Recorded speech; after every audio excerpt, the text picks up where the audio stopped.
నమస్కారం అండి. సుభాన్ అల్లా ఆదవర్సే. Good morning. రామ్ రామ్. నమో అర్హంతో, నమో బుద్ధాయ, ఓం నమ శివాయ, జై శ్రీమన్నారాయణ. మన సృష్టి అనేది నొప్పితో ఎలా మొదలైంది?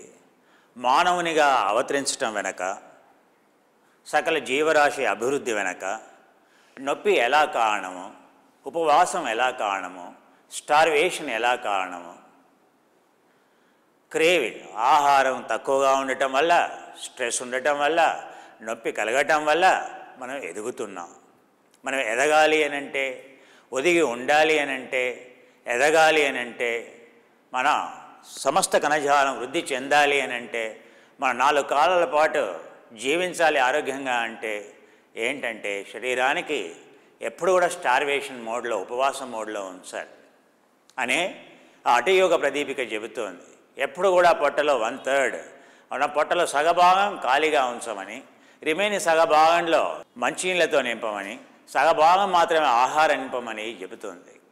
అంతేకాదు, సో వికాల భోజనే, మధ్యాహ్నం భోజనం 12 గంటల లోపల తినాలని, సాయంకాలం భోజనం సంధ్యావందనం 7 గంటల లోపల తినాలని, అలా సూర్యుడు అస్తమించి సూర్యుని యొక్క కాంతి పోయే లోపల సాయంత్రం భోజనం తినాలని, ఉదయం పూట మళ్ళీ ఎప్పుడో 11 గంటలకో 12 గంటలకో తినాలని. సో మన యొక్క ఆ విధంగా మనం కొన్ని లక్షల కోట్ల సంవత్సరాల నుంచి, కొన్ని మిలియన్ సంవత్సరాల నుంచి ఏకకణజీవి నుంచి బహుకణజీవిగా మనం మారడానికి, మనం సర్వైవ్ కావడానికి కారణాలు ఏంటయ్యా అంటే అలాంటి జీవిత విధానం. ఈరోజు మనకు వచ్చేటువంటి సమస్యలు, ఆ నొప్పిని అవాయిడ్ చేస్తున్నాం కనుక, నొప్పి రాకుండా చేస్తున్నాం కనుక, నొప్పి నుండి పారిపోవాలని మనం ప్రయత్నం చేస్తున్నాం కనుక, ఆ సుఖాన్ని కోరుకుంటున్నాం కనుక, ఆ సుఖం వల్ల మనకి నొప్పి, ఎప్పుడైతే నొప్పిని చేయడం మానేస్తావో నీకు నొప్పి కలుగుతుంది. శరీరం అనేది నొప్పిని కలగజేస్తుంది. శరీరం అనేది నొప్పిని కలగజేయడానికే ప్రోగ్రామ్ చేయబడింది. ఆ నొప్పిని నొప్పి ద్వారానే తీసివేయాలి. ఆ నొప్పిని నువ్వు గ్రోత్ హార్మోన్, నీ యొక్క వృద్ధికి, నీ యొక్క ఎదుగుదలకి, నీ యొక్క పునరుజ్జీవనానికి, నీవు మృత్యుంజయుడివి కావడానికి, శతాయుష్మాన్ భవ 100 సంవత్సరాలు 120 సంవత్సరాలు 2 షష్ఠీపూర్తులు వేసుకోవడానికి పనికొచ్చేటువంటి నొప్పిని నువ్వు మనం అవాయిడ్ చేయటం వల్ల, శారీరక శ్రమని అవాయిడ్ చేయటం వల్ల, మానసిక శ్రమని అవాయిడ్ చేయటం వల్ల, కంఫర్టబుల్ లైఫ్, సో చాలా సుఖంగా ఉండేటువంటి జీవితానికి అలవాటు పడటం వల్ల, ఎక్కువ ఆహారం వేయటం వల్ల వచ్చేటువంటి సమస్యలన్నీ కూడా నొప్పిని కలగజేసేవే. అందుకే ఆ నొప్పిని యోగా ఎందుకు, ఆ యోగా వల్ల ఆ నొప్పిని కలగజేయడం వల్ల, మన సృష్టి క్రమంలో మనం యోగా చేయటం వల్ల, రక్షణా క్రమంలో యోగా చేయటం వల్ల మళ్ళీ ప్రతిసృష్టి చేస్తున్నాం. ఆ కణజాలంలో ఏర్పడ్డటువంటి లోటుపాట్లని, ఆ కణజాలం DNA లోపల ఉండేటువంటి మెటబాలిజం ఏ మెటబాలిజం అయితే తగ్గిందో, ఏ జీవన ప్రక్రియలు అయితే తగ్గాయో, ఆ జీవన ప్రక్రియల్ని పునరుజ్జీవనం చేయడానికి మనం నేర్చుకుంటున్నాం. ఈ విషయం అర్థమైతే మొత్తం యోగా అర్థమైనట్టే లెక్క. నువ్వు మృత్యుంజయుడివి కావాలంటే మంత్రం ఇదే. ఏంటి? స్వాహ స్వాహ స్వాహ. స్వాహ అంటే ఏంటయ్యా? లోపల ఉండేటువంటి ఇంధనాన్ని మండించి వేయడం అంటే ఏంటి? కణజాలాన్ని, మన యొక్క బ్రెయిన్లో ఉండేటువంటి న్యూరాన్స్ని, కణజాలాన్ని ఫైర్ చేయటం. అప్పుడే వైర్ అవుతుంది. ప్రతి కణజాలం కూడా నువ్వు ఇక్కడ ఈ కణజాలాన్ని ఫైర్ చేస్తున్నప్పుడు నీ యొక్క బ్రెయిన్లో ఉండేటువంటి న్యూరాన్ వైర్ అవుతుంది అనేటువంటి విషయం మనం గమనించాలి. మన నొప్పి గురించి నిన్న ఏం తెలుసుకున్నామే అంటే, సో సెల్ మెంబ్రెయిన్, మనం యోగా చేసినప్పుడు మన యొక్క కణజాలం మీద ఉండేటువంటి పొర ఏదైతే ఉంటుందో ఆ పొర విచ్ఛిన్నం అవుతుందని, రప్చర్ అవుతుందని, ఆ రప్చర్ అనేది రిలీజ్ చేస్తుందని. దేన్ని రిలీజ్ చేస్తుందండి? సో ఆ సెల్ మెంబ్రెయిన్లో ఉండేటువంటి కొవ్వు పదార్థాలని, సో ఫ్యాటీ యాసిడ్స్ని రిలీజ్ చేస్తుందని. ఆ ఫ్యాటీ యాసిడ్స్ అయితే ఉంటాయో ఫాస్ఫోలిపేస్ అనేటువంటి ఎంజైమ్ ద్వారా అది కాస్త అరాసిడానిక్ యాసిడ్గా మారుతుందని. ఒక సిరీస్ ఆఫ్ అక్కడ యాసిడ్ రియాక్షన్లు జరుగుతాయి, ప్రతిచర్యలు జరుగుతాయి. అరాసిడానిక్ యాసిడ్ అనేది చాలా ముఖ్యమని, ఇదే నొప్పిని కలగజేసేదని. ఈ అరాసిడానిక్ యాసిడ్ అనేది సైక్లిక్ ఆక్సిజనేజ్ కాంపౌండ్స్గా మారుతాయని. ఈ సైక్లిక్ ఆక్సిజనేజ్ కాంపౌండ్స్ అనేవి సైక్లిక్ ఆక్సిజనేజ్ కాంపౌండ్స్ ఏవైతే ఉంటాయో వీటినే COX-1 అని అంటాం, వీటినే COX-1 COX-2 అని అంటాం.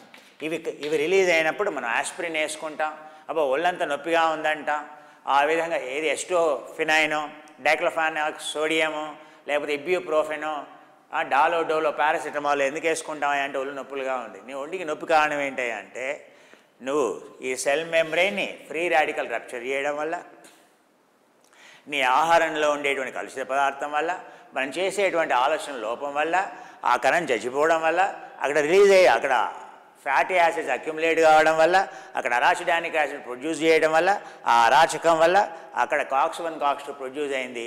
అప్పుడు నువ్వు ఆ పెయిన్ని నొప్పి చేయడానికి ఇది ఈ సెల్ మెంబ్రెయిన్ని రక్షించే బదులు, ఆ సెల్ మెంబ్రెయిన్ ఎందుకు రప్చర్ అయింది, ఫ్రీ రాడికల్స్ ఉత్పత్తి చేయడం మానేసే బదులు, దేనివల్లనైతే కణజాలం చచ్చిపోతుందో దాన్ని మానేయటం, దాన్ని ఆపివేసే బదులు మనం ఏం చేస్తున్నామయ్యా? సో ఇక్కడ మనం వర్క్ చేస్తాం. ఇబ్యూప్రోఫెన్లు, పారాసిటమాల్ ఇక్కడ తీసుకుంటే నొప్పి, అది తీసుకున్నంతసేపు దాని ప్రభావం ఉన్నంతసేపు నీకు నొప్పి తెలియదు.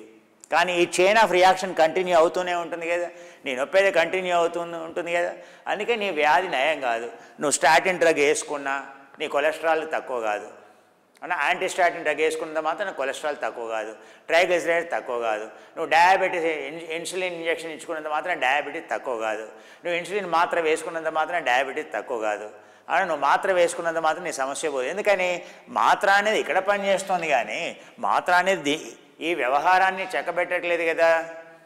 మనం ఏం చేస్తున్నాం, ఈ వ్యవహారాన్ని చక్కబెడుతున్నాం. అది చక్కబెట్టినప్పుడు నొప్పికి కారణాన్ని తీసివేయమని బుద్ధుడు చెప్తున్నాడు. దుఃఖ సత్య, దుఃఖ సముదాయ సత్య, దుఃఖ ప్రతిపద మగ్గ సత్య, దుఃఖ నిరోధగామి సత్య. అవునా? సో ప్రజ్ఞానం బ్రహ్మ. అయ్యా ఎందుకే విజ్డమ్ ఎక్కడ ఉండాలయ్యా అంటే దుఃఖం ఎక్కడుందో దాన్ని తీసివేయడానికి ఏం కావాలయ్యా? ప్రజ్ఞ కావాలి. ఆ దుఃఖం ఎక్కడుందయ్యా? అయమాత్మ బ్రహ్మ. దానికి కారణం ఎక్కడుంది? తత్వమసి. నీ లోపట ఉంది, కారణం ఎక్కడో బయట కాదు, నీ లోపటే ఉంది. నీ దుఃఖానికి కారణం నువ్వే అయి ఉన్నావు, ఇంకా వేరే ఎవరు కాదు. దేనికి నీ దుఃఖానికి కారణం? అహం, నీ యొక్క పర్సెప్షను, నీ యొక్క మూర్ఖత్వం, నీ యొక్క మూఢత్వం. అహం బ్రహ్మాస్మి, ఆ అహంతో నీ యొక్క దుఃఖం అని చెబుతున్నాడు. అవునా? అయమాత్మ బ్రహ్మ. దాన్ని తీసివేయడానికి నిన్ను నువ్వు తెలుసుకో. ఈ యొక్క ప్రతిచర్య జరిగేది ఏంటి? దీన్ని ఏమన్నా? వేదం అంతా చెప్పేది మహావాక్యాలు. ప్రజ్ఞానం బ్రహ్మ, తత్వమసి, అయమాత్మ బ్రహ్మ, అహం బ్రహ్మాస్మి. మొత్తం వేదం ఈ 4 మహావాక్యాలంటే 4 వేదాలు చెప్పేది. ఇక 4 వేదాలని శంకరాచార్యుల వారు, వేదవ్యాసుల వారు 4 వాక్యాలు చెప్పేశారు. ఈ 4 వాక్యాలు అర్థమైందంటే బుద్ధుని యొక్క బుద్ధుడు చెప్పిన 4 ట్రూత్స్, ఆర్య సత్యాలని అంటాం. దుఃఖ సత్య, అయ్యా దుఃఖం ఉంది. ఫస్ట్ ఆఫ్ ఆల్ నీకు దుఃఖం ఉందనేటువంటి విషయం మొదలు యాక్సెప్ట్ చెయ్యి. ఏది? నీకు డయాబెటీస్ ఉంది, ఆ డయాబెటీస్ని బయటపడాలనేటువంటి ఆలోచన నువ్వు చేయాలి. అంతేగాని ఆ డయాబెటీస్ ఉంటే ఉండింది, మోకాళ్ళ నొప్పులు ఉంటే ఉన్నాయి, గుండె నొప్పి ఉంటే ఉండింది, కొలెస్ట్రాల్ ఉంటే ఉండింది, ఆ మాత్రలు వేసుకుంటూనే ఉంటాను. ఆ దుఃఖంతో జీవించడం అనేది దుఃఖాన్ని కలిగేసేటువంటి కారణాన్ని తీసివేయకుండా దుఃఖంతో మనం మరణిస్తున్నాం ప్రతిరోజు అని అంటే, ఆ దుఃఖం గురించి ఆలోచించటం లేదని అంటే మనంత అవివేకులు ఇంకెవరు లేదు. మన కోపం అనేది మనల్ని చంపేస్తుంది, అయినా కోపాన్ని తొలగించుకోవడానికి మనం ప్రయత్నం చేయట్లేదు. మన లోపల ఉండేటువంటి లోభం మనల్ని కుచించి వేస్తోంది, మనం తినేస్తోంది, మన ఆహాన్ని పెంచేస్తోంది. అయినా కూడా మన లోభం అనేటువంటి గుణాన్ని, ఆస్తేయ అనేటువంటి దాన్ని పాటించట్లేదు. మరి ఒక టెస్టోస్టెరాన్ అనేది ఉడిగిపోతోంది. ఆ టెస్టోస్టెరాన్ లేకపోవడం వల్ల కణజాలం అనేది క్షీణిస్తోంది. టెస్టోస్టెరాన్ వల్ల లేకపోవడం వల్ల. అందుకే బ్రహ్మచర్యం పాటించమని చెప్పారు. దుఃఖ సత్య. సో దుఃఖం అనేటువంటిది ఒకటి ఉందని, నా కోపం అనే వల్ల నాకు దుఃఖం కలుగుతుందని, నాకు నా యొక్క మనసు యొక్క నెగిటివ్ క్వాలిటీస్ వల్ల, అరిషడ్ వర్గాల వల్ల నేను తీవ్రంగా నష్టపోతున్నానని, నా కణజాలం చచ్చిపోతుందని, ఈ నొప్పి పుడుతుందనేటువంటి విషయం మొదలు మనం గ్రహిస్తే అప్పుడు కోపం తీసివేయడానికి మనం ప్రయత్నం చేస్తాం. అంతేగాని ఆ కోపంతో జీవిస్తూ నువ్వు సెల్ మెంబ్రెయిన్ని, కణజాలాన్ని, కార్టిజోల్స్ని రిలీజ్ చేస్తూ సెల్ మెంబ్రెయిన్ని చంపేస్తూ, అవునా, నువ్వు పారాసిటమాల్ తీసుకుంటూ, ఆ తర్వాత కొలెస్ట్రాల్ తీసుకుంటూ, ఏది కొలెస్ట్రాల్ని కంట్రోల్ చేయడానికి యాంటీస్టాటిన్ డ్రగ్స్ తీసుకుంటూ, బీపీ కంట్రోల్ చేసేటువంటి మెడిసిన్ తీసుకుంటూ నువ్వు కోపం తెచ్చుకుంటే, అవునా, సో దాన్ని ఏమంటారయ్యా?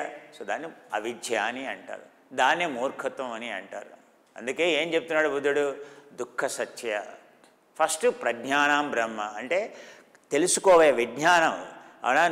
మనం ఏంటంటే వివేకం కొంచెం మన గనక వివేకం ఉంటే, మన గనక ప్రజ్ఞ ఉన్నట్టయితే, మనం ఆ వివేకాన్ని ఉపయోగించి తెలుసుకోవాల్సింది ఏంటంటే, మన సమస్య ఎక్కడుంది? దుఃఖ సత్య. మన దుఃఖానికి ఫస్ట్ దుఃఖం అనేది ఉంది, నా కోపం అనేది ఉంది, నా లోపల ఈ యొక్క వ్యాధి ఉంది అనేటువంటి విషయం స్వీకరించాలి. ఆ దుఃఖమే లేదు అని అంటే, మనం చాలా రోజులు ఆ మోకాలు నొప్పి ఉంది, ఉంటే ఉందిలే ఆ మోకాలతో, అది పూర్తిగా డ్యామ్ అయ్యేంత వరకు ఆ నొప్పితో ఉండటం, ఎక్కడో భుజంలో నొప్పి ఉంది ఆ నొప్పితో ఉండటం, అలాగే దాన్ని నెగ్లెక్ట్ చేయటం, ఈ విధంగా మనం అన్నీ నెగ్లెక్ట్ చేయటం వల్ల ఏదైతే మన బాడీ అయితే మనకు అలారమ్స్ ఇస్తుందో, మన బాడీ అయితే చెబుతుంది, ఇగో ఇక్కడ నీకు ప్రాబ్లం ఉంది. కోపం వస్తుందంటే నీ మైండ్ చెప్తుంది, నీ బాడీ చెప్తుంది, there is a problem with you, నీ సాఫ్ట్వేర్లో ప్రాబ్లం ఉంది. అవునా? నువ్వు ఎమోషనల్ అవుతున్నావు, నీ సాఫ్ట్వేర్లో ప్రాబ్లం ఉంది, నీ ఫేస్ రెడ్గా అవుతుంది, నీ యొక్క శరీరం అనేది ప్రకంపనలో వస్తుంది. అవునా? ఇవన్నీ కూడా ఎలాంటి సిమ్టమ్స్ శరీరం ఎన్నో ఇస్తుంది, అయినా కూడా వాటిని మనం పట్టించుకోవట్లేదు. ఏంటి? ఆ దుఃఖం అనే శరీరానికి మనసుకి ఎంత దుఃఖం కలిగినా ఆ దుఃఖాన్ని మనం ఐడెంటిఫై చేయట్లేదు. ఆ దుఃఖం ఎందుకుంది, దుఃఖం అనేది ఎందుకు కలుగుతుంది, దానికి కారణం ఉంది. కారణం అనేది కోపమా, అహమా? అహం అనేది అన్నిటికీ కారణం. అహం బ్రహ్మాస్మి, అహమే కారణం, ఇంకా వేరే కారణం లేదు. ఆ కారణం ఎక్కడుంది? బయట ఉందా, లోపల ఉందా? తత్వమసి, నీ లోపల ఉంది. దుఃఖ సముదాయ సత్య అంటే ఏంటి? ఫస్ట్ ఆర్య సత్యం ఏంటి?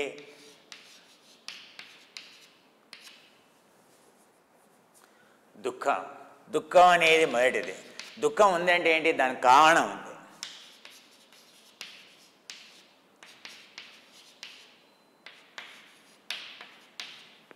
దుఃఖ సముదాయ సత్య యోగ దుఃఖ సంయోగం వియోగం యోగస్య. కృష్ణుడు చెప్తున్నాడు అర్జునుడికి, అదేదో బుద్ధుడు చెప్పింది కాదు, కృష్ణుడు చెప్తున్నాడు అర్జునుడికి, అయ్యా దుఃఖ సంయోగం వియోగం యోగస్య. ఆ దుఃఖం యొక్క సముదాయం వల్ల నీకు దుఃఖం, దృశ్య ప్రపంచం వల్ల దుఃఖం, దృశ్య ప్రపంచం వల్ల ప్రకృతి వల్ల నీకు దుఃఖం. నీ దుఃఖానికి కారణం ఉంది. దుఃఖానికి నీకు మలేరియా జ్వరం వచ్చింది, జ్వరం ఎందుకు వచ్చింది? దానికి కారణం ఉంది. దానికి ఏదో బ్యాక్టీరియానో లేకపోతే ఏదో ఒక కారణం ఉంది, ఫ్లూవో, ప్రోటోజోవానో, ఫంగలో, వైరలో, బ్యాక్టీరియానో, ఏదో కారణం వల్ల, అలసిపోవడం వల్లనో, అంత ముందు రోజు శ్రమ వేడి వల్లనో, వడదెబ్బ వల్లనో, తీవ్రమైనటువంటి చల్లదనం వల్లనో నీకు జ్వరం వచ్చింది. జ్వరం అనేది ఏంటి? దుఃఖం. జ్వరం కలిగింది. మరి జ్వరం ఎందుకు వచ్చింది? సో అప్పుడు నీ బ్లడ్ టెస్ట్ పంపించాలి. బ్లడ్ టెస్ట్ పంపిస్తే ఏంటి కారణం తెలుస్తుంది. అయ్యా నీ కారణం వడదెబ్బ వల్ల కాదు, ఇగో నీ యొక్క జ్వరం అనేది ఇగో దీనివల్ల కాదు, ఫలానా బ్యాక్టీరియా వల్ల వచ్చింది, స్వైన్ ఫ్లూ వల్ల వచ్చింది, స్వైన్ ఫ్లూ వల్ల వచ్చింది, స్వైన్ ఫ్లూ వల్ల నీకు జ్వరం తగ్గట్లేదు అని చెప్తున్నాడు. స్వైన్ ఫ్లూ వల్ల వచ్చింది. ఎందుకని? ఆ యొక్క వైరస్. అంటే కారణం ఏంటి? Swine flu. ఇంకేం చెప్తున్నాడు? దుఃఖ సముదాయ పదిపద మగ్గ సత్య అంటే ఏంటి? దుఃఖ పదిపద మగ్గ అంటే మార్గ, దుఃఖ పదిపద మగ్గ సత్య అంటే ఏంటి? దీనికి ఈ కారణం తీసివేయడానికి ఒక మార్గం ఉంది. ఏం మార్గం ఉంది? అయమాత్మ. దీనికి ఏం కావాలి? ప్రజ్ఞానం బ్రహ్మ.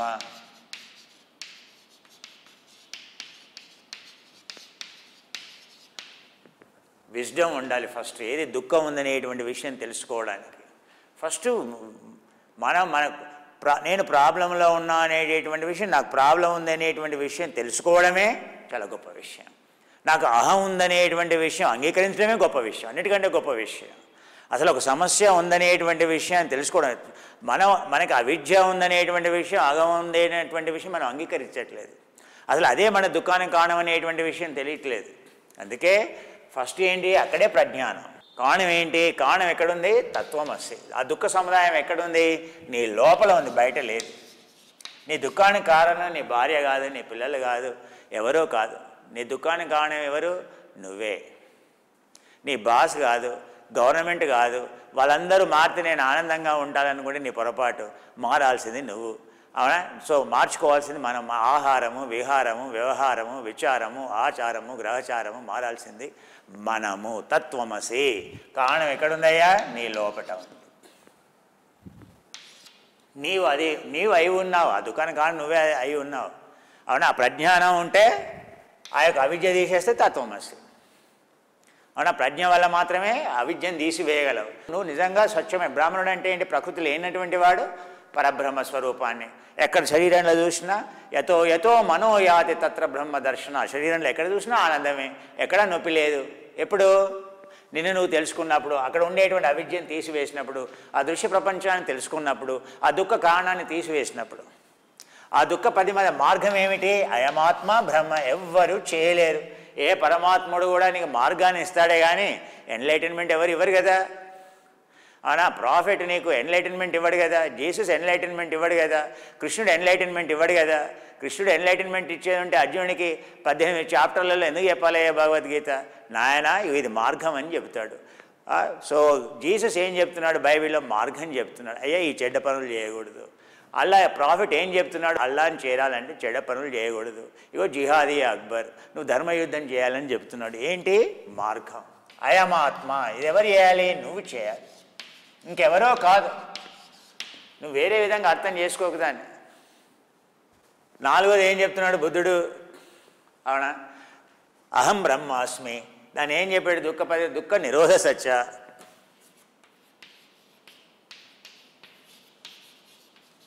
ఆ కారణాన్ని తీసివేసావు, దుఃఖం అనేది తొలగిపోతుంది. సత్యం. దుఃఖ నిరోధ సత్య. సత్యం. పాలీ భాషలో ఏమంటామయ్యా అంటే దుఃఖ నిరోధం అంటే దాన్ని ఏమంటామయ్యా? అహం బ్రహ్మాస్మి. అహం వల్ల దుఃఖం. ఆ అహాన్ని తీసేసావు, దుఃఖం తొలగిపోయింది. బ్రహ్మ త్వామేవం బ్రహ్మాసి. అహం బ్రహ్మాసికి విరుద్ధం ఏంటయ్యా? త్వామేవం బ్రహ్మాసి. ఎప్పుడు? అహం తొలగిపోయాడు. నీ శరీరంలో ప్రతిదీ కూడా బ్రహ్మత్వం, ఆనందం అంతా అహంతో కూడినటువంటి ఆనందం. నీ టేస్ట్ నీకు ఆనందాన్ని ఇస్తుంది. వైరాగ్యం వల్ల ఆనందం కాదు. నీ రుచి నీకు ఆనందాన్ని ఇస్తుంది. నీ టేస్ట్, నీ పర్సెప్షన్ నీకు ఆనందాన్ని ఇస్తుంది. ఇంద్రియాల సుఖం ఆనందాన్ని ఇస్తుంది. అహం నిన్ను మెచ్చుకుంటే ఆనందం, ఆ తర్వాత ఏమైనా తిడితే నీకు దుఃఖం. దీని ఏమంటాం? అహం బ్రహ్మాస్మి అని అంటాం. శరీరం అంతా అహమే ఎక్కడ చూసినా. దాన్నే బ్రహ్మత్వం అనేటువంటి బ్రహ్మలో ఉన్నాం. అవునా? అహంలో బ్రహ్మని వెతుక్కుంటున్నావు, అవిద్య. దాన్నే అవిద్య అని అంటాం. అది ఎప్పుడైతే రిప్లేస్ అవుతుందో, త్వామేవం బ్రహ్మాసి అవుతుందో, అప్పుడు దుఃఖ నిరోధ సత్య. ఈ 4 అర్థమైతే వేదాంతం అంతా అర్థమైనట్టే. 4 వేదాలు అర్థమైనట్టు. అందుకే వాటిని ఏమన్నారు? మహావాక్యాలు అన్నారు. దీన్ని ఏమన్నారు? అర్య సత్యాలు అన్నారు. ఎందుకు అర్య సత్యాలు అంటే ఏంటి? దీన్ని మహావాక్యాలు అని అన్నారు. ఎందుకు మహావాక్యాలు అన్నారు? ఒక మహాత్ముడు అంటే ఎవరయ్యా? చెడ్డ గుణాలు లేనటువంటి ఒక సంతువు, ఎన్లైటన్మెంట్ పొందినటువంటి వ్యక్తిని ఏమంటామయ్యా? మహాత్ముడు అని అంటాం. ఆర్య అని అంటే ఎవరే? ఆర్యుడు అని ఎవరిని అంటామయ్యా? ఆర్య. నా చిన్నప్పుడు మా టీచర్కి లీవ్ లెటర్ రాయాలంటే, ఆర్య నా మనవి ఏమనగా, ఈరోజు నాకు జ్వరం వచ్చినందున నేను ఈరోజు బడికి రాలేకపోతున్నాను.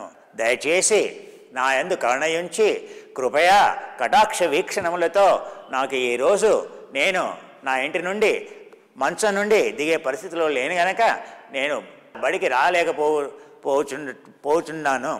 అందువల్ల నా మీద దయించి ఏది కరుణ కటాక్ష కృపా వీక్షణాలతో నాకు ఈరోజు సెలవు మంజూరు చేయవలసిందిగా మిమ్మల్ని నేను వేడుకుంటున్నాను.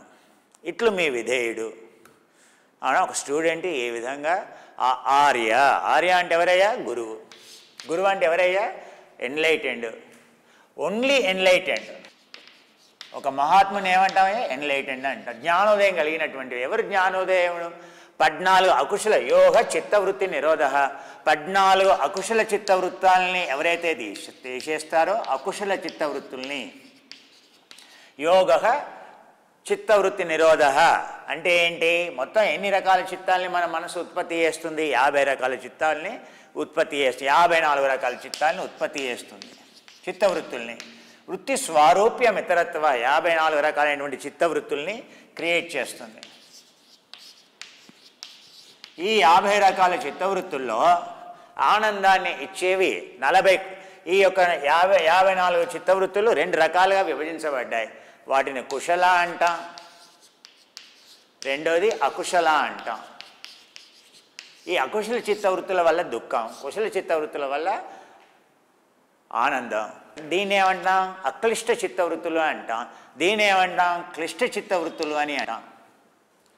వృత్తయ క్లిష్ట క్లిష్ట వృత్తి స్వారూప్యమితరత్ర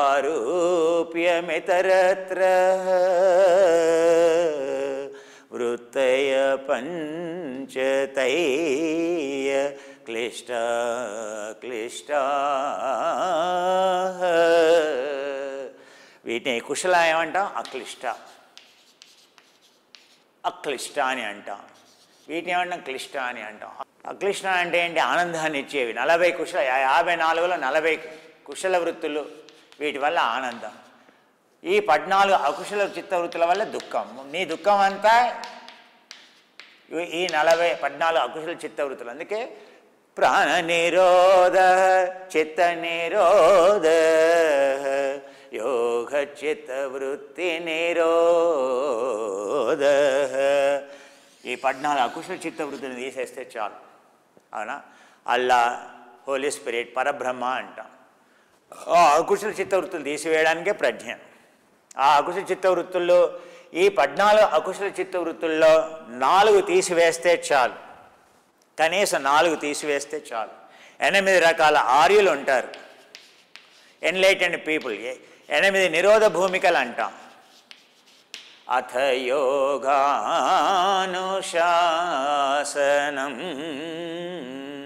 క్షిప్త మూఢ విక్షిప్త ఏకాగ్ర నిరోధ పంచభూమిక.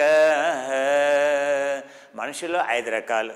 క్షిప్త భూమికలో ఉండేటువంటి వాళ్ళు, మూఢ భూమికలో ఉండేటువంటి వాళ్ళు, విక్షిప్త భూమికలో ఉండేటువంటి వాళ్ళు, స్పిరిచువాలిటీకి ఎవరైతే వస్తారో, ఎవరైతే సమాధి సాధనలు, అవునా, రావణాసురునిలాగా భస్మాసురునిలాగా ఎవరైతే సాధనలు చేస్తారో, అవునా, సో సవికల్ప సమాధులు ఏవైతే ఉంటాయో వాటిని ఏకాగ్ర భూమికలని అంటాం. 8 రకాల సమాధులు. క్షిప్త అని అంటాం. ఇది మొదటి భూమిక. రెండోది మూఢ భూమిక. ఆ తర్వాత విక్షిప్త భూమిక. ఆ తర్వాత ఏకాగ్ర భూమిక, సమాధి భూమికలు. ఇవి 8 భూమికలు. పతంజలి చెప్తున్నాడు ఎవరికయ్యా? అథ యోగానుశాసనం. ఈ యోగా ఎవరికని చెప్తున్నాడు? నువ్వు క్షిప్త భూమికలో ఉన్నా, మూఢ భూమికలో ఉన్నా, అవునా. క్షిప్త భూమిక అంటే అజిటేటెడ్ మైండ్. ఇప్పుడు మన పిల్లలు ఉన్నారు చూడండి, ఒక్క మనస్సు ఒక స్థిమితం, ఒక్క నిమిషం స్థిమితంగా ఉండదు, ఎప్పుడు హైపర్ యాక్టివ్, అవునా. హైపర్ యాక్టివ్ డిజార్డర్ అని అంటే ADHD అంటాం, AHD అంటాం, అటెన్షన్ డెఫిషియన్సీ సిండ్రోమ్ అని అంటాం, అవునా. సో ఇలా క్షిప్త భూమికలు ఎక్కడ వాడి మనసు నిలకడగా ఉండదు. నిలకడలేని మనసు, విపర్యంతో ఓడినటువంటి, వికల్పంతో ఓడినటువంటి మనసు. విక్షిప్తం, ఓసారి బాగానే ఉంటాడు, మూడు ఉన్నప్పుడు బాగానే ఉంటాడు, మూడు లేకపోతే రాక్షసునిగా మారుతాడు. ఉదయం మానవుల్లా ఉంటాడు, ఈవినింగ్ మందు తాగగానే రాక్షసునిలా మారుతాడు. విక్షిప్త భూమిక అని అంటాం. సో మంత్రం మీద మెడిటేషన్ చేసినప్పుడు కామ్గానే ఉంటాడు, మైండ్ ధ్యానంలో బాగానే ఉంటాడు. ధ్యానం నుంచి బయటికి రాగానే ఏమే కూరలో ఎలా ఎందుకుంది, కారం ఎందుకు ఎలా ఉంది, ఉప్పు ఇలా ఎందుకుంది అని అరుస్తాడు. దీని ఏమంటాం అంటే విక్షిప్త భూమిక అని అంటాం. This is the serving size. So for everyone it is recommended in the night with Nidramrutam. There is one called night drink. The night drink has a heart formula, brain calming down formula. You should know that. So better to use in the night. Or you can use in isolation, so you will not know the bitterness. If you use with this, you will not know the bitterness. Every day in the night, for myself, my in-laws, I use this. This is the latest Nidramrutam. So this one scoop I use. So it helps the brain sleep well. Formula in a way it is. Sleep well formula it is. Because today our sleep is definitely disturbed. It is a must. Every day even I too use, because I want my brain to function at a different level, you know.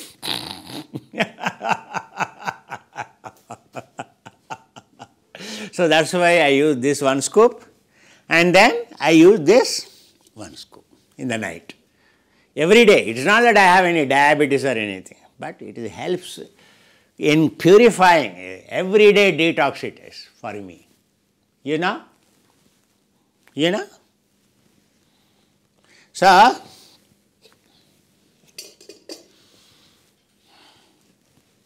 This is old product, existing, over it is in the shelves mostly.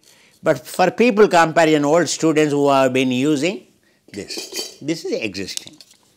So now, watch.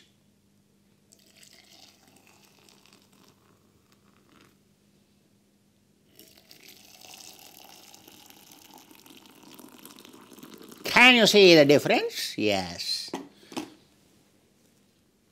So which is more powerful? Now the latest version is very powerful. See this. In fact, it is a marvelous version, this particular version is. Understand? And that if at all you want to reduce the weight, 2 times enough. One in the night and one in the morning or afternoon you use it. Your problems. You have a diabetes, use it post meal or before half an hour meal or a post meal. So even half a scoop will do or 1 scoop you do, you try. Within 1 week you check your blood sugar levels, how they plummet. Understand? Magic it is. It is a bunker busting. Which bunker? Fat bunkers bursting. We have a lot of fat layers in the body. Fat, sugar, cholesterol, bursting formula it has. This is a must. Any cancer or any inflammatory disease you have, so these are life-saving products. Okay?